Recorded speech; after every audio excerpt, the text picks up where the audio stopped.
మరొక breaking news చూస్తున్నాం. NEET UG entrance 2024 పరీక్ష పేపర్ లీక్ అయినట్టు ఆరోపణలు రావడంతో దేశవ్యాప్తంగా దుమారం రేగింది.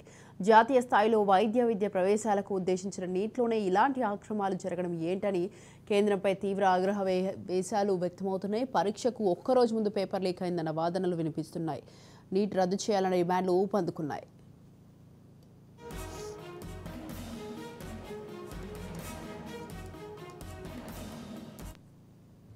ఈ నేపథ్యంలో నేడు కీలక పరిణామం చోటు చేసుకుంది. నీట్లో అక్రమాలు చోటు చేసుకున్నాయంటూ వస్తున్న ఆరోపణల్లో నిగ్గు తేల్చేందుకు సిబిఐ రంగంలోకి దిగింది.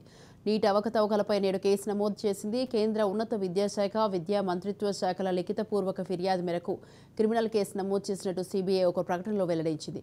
ఫిర్యాదు అధికారులు పేర్కొన్న ఆరోపణలను ఎఫ్ఐఆర్లో పొందుపరిచామని, వాటి ఆధారంగా దర్యాప్తు చేస్తామని వివరించింది.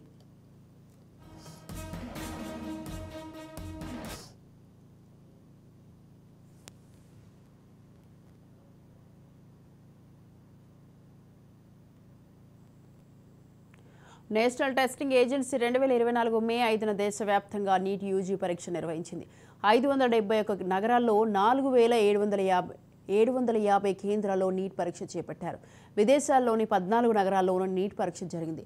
నీట్ పరీక్షకు ఏడాది 23 లక్షల మందికి పైగా విద్యార్థులు హాజరయ్యారు. నీట్ పరీక్ష సందర్భంగా వివిధ రాష్ట్రాల్లో పలు సంఘటనలు జరిగినట్టు మాకు ఫిర్యాదు అందింది.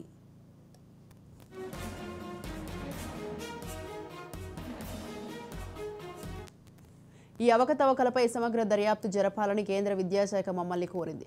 కుట్ర, మోసం, ఒకరి బదులు మరొకరు పరీక్ష రాయడం, అవిశ్వాసం, కొందరు విద్యార్థులు విద్యాసంస్థల ఆధారాలు ధ్వంసం చేయడం, మధ్యవర్తులు తదితర అక్రమాలపై దర్యాప్తు చేయాలని విజ్ఞప్తి చేసింది. అంతేకాదు, ఇందులో ప్రభుత్వ ఉద్యోగుల పాత్రపైన దర్యాప్తు జరపాలని కేంద్రం కోరింది. ఈ కేసు దర్యాప్తు కోసం ప్రత్యేక బృందాలను ఏర్పాటు చేస్తున్నాం. నీటి అక్రమాలపై కేసులు నమోదైన పాట్నా, గోధ్రా ప్రాంతాలకు మా బృందాలను పంపిస్తున్నామని సిబిఐ తన ప్రకటనలో వెల్లడించింది.